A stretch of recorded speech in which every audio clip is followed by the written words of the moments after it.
Hola, ¿qué tal? A continuación vamos a resolver algunos ejercicios referentes al tema de viscosidad. Para ello tenemos el siguiente problema.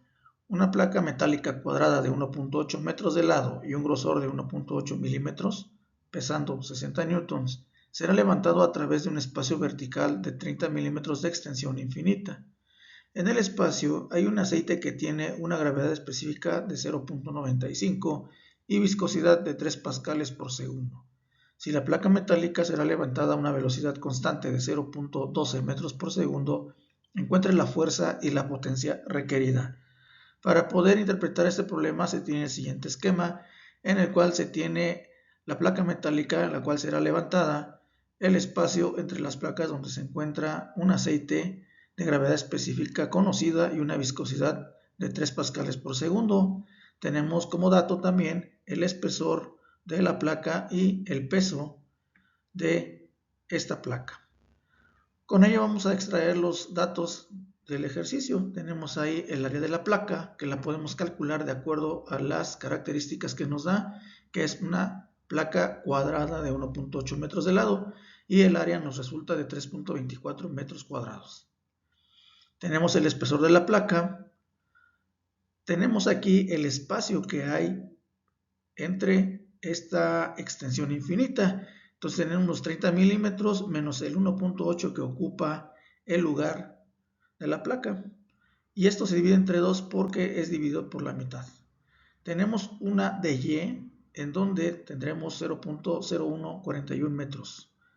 Tenemos la gravedad específica de 0.95. Recordemos que la gravedad específica no tiene unidades. Tenemos la viscosidad del aceite de 3 pascales por segundo, o como lo hemos manejado, como 3 newton por segundo por cada metro cuadrado. Tenemos la velocidad de la placa, la cual será constante de 0.12 metros por segundo, y tenemos la placa, el peso de la placa, igual a 60 newtons. Entonces, una vez definidos los parámetros, tenemos los siguientes cálculos, que es encontrar la tensión de corte, que viene siendo tau nuevamente, en donde viene involucrada la viscosidad, la velocidad y el espacio entre las placas.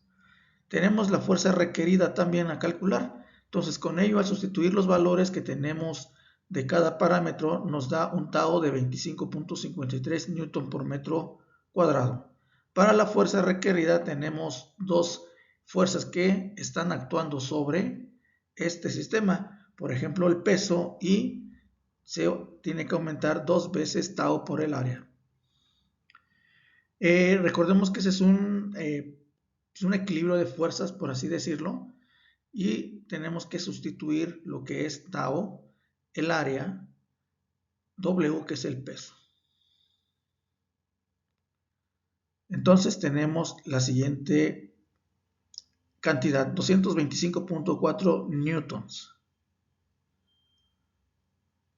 Y aquí la pregunta es, ¿por qué es el doble de tau por área? Porque están actuando dos fuerzas de acuerdo al esquema de lo que está sucediendo al momento de levantar la placa. Se están aplicando, digamos, por así decirlo, una fuerza de un lado y otra fuerza del otro. Por esa razón se está multiplicando por 2. Aquí también es muy importante que tomes en cuenta esto, porque aquí se está aplicando en ambos lados de acuerdo al esquema. Entonces, por eso es el multiplicar 2 veces tau por área. La potencia requerida vamos a calcularla de acuerdo a una ecuación que hemos manejado anteriormente, solamente que aquí, en vez de ser la velocidad tangencial como lo habíamos hecho para el torque, aquí va a ser la potencia igual a la fuerza por velocidad. La fuerza es el equilibrio de fuerzas que calculaste anteriormente, que viene siendo la fuerza total. Y también tenemos la velocidad que nos la da el ejercicio, que son 0.12 metros por segundo.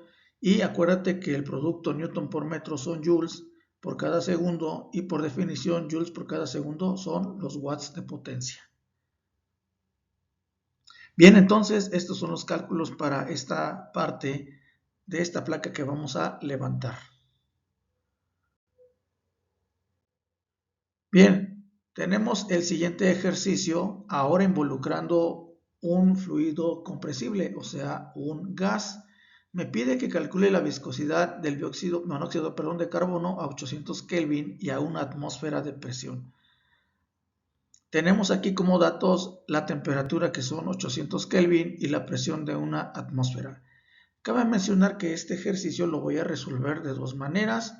Una, utilizando los nomogramas, que en un video anterior te lo había explicado cómo o dónde poder encontrarlos, y la otra por un modelo que surge de una experimentación. Entonces tenemos aquí por nomograma lo siguiente. Tenemos el gas, que es el dióxido de carbono, y de acuerdo a los nomogramas, recordemos que esto te lo maneja por coordenadas. Entonces vas a la tabla donde encuentras esas coordenadas de la sustancia y se dice que X toma el valor de 9.5 y Y 18.7. La otra parte que vamos a resolver es por una ecuación empírica llamada Engskog. Esta ecuación involucra diferentes tipos de parámetros en los cuales son meramente experimentales, y aquí te pongo la ecuación para poder calcular esa viscosidad dinámica. Entonces, cada uno de esos parámetros manejará las siguientes condiciones.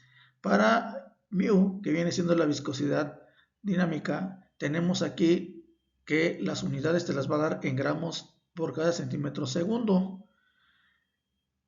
Sigma viene siendo el diámetro de colisión, ¿sí?, dada en metros o en centímetros. En este caso podemos ocupar centímetros. Viene aquí omega, que es la integral de colisión. Tenemos la temperatura absoluta, dada en Kelvin. El parámetro llamado de potencial, epsilon entre K, que también te lo va a dar en Kelvin. Y el peso molecular de la sustancia.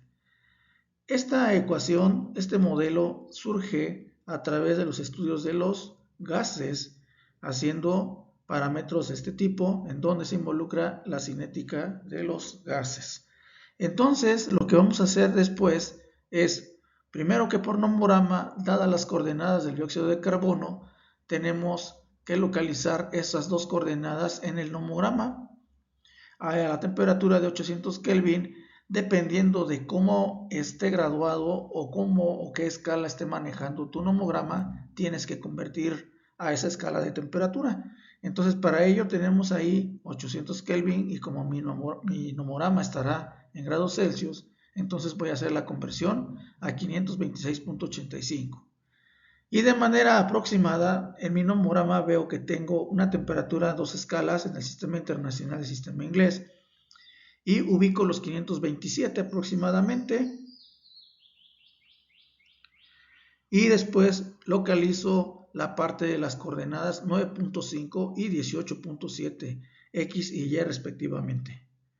Cuando ya tengo estos dos parámetros localizados, lo que me queda ahora es trazar una línea recta y extenderla hasta la parte donde se encuentra la escala de la viscosidad dada en centipoas. Entonces, unes los puntos de la temperatura con las coordenadas que te está dando la tabla y extiendes hacia la viscosidad en centipoas. De manera aproximada tenemos que la viscosidad en centipoas nos da de 0.034 centipoas. Recuerda que estas unidades de centipoas están dadas ya en anteriores videos. Ahora, ¿qué sucede con la ecuación de Engskog?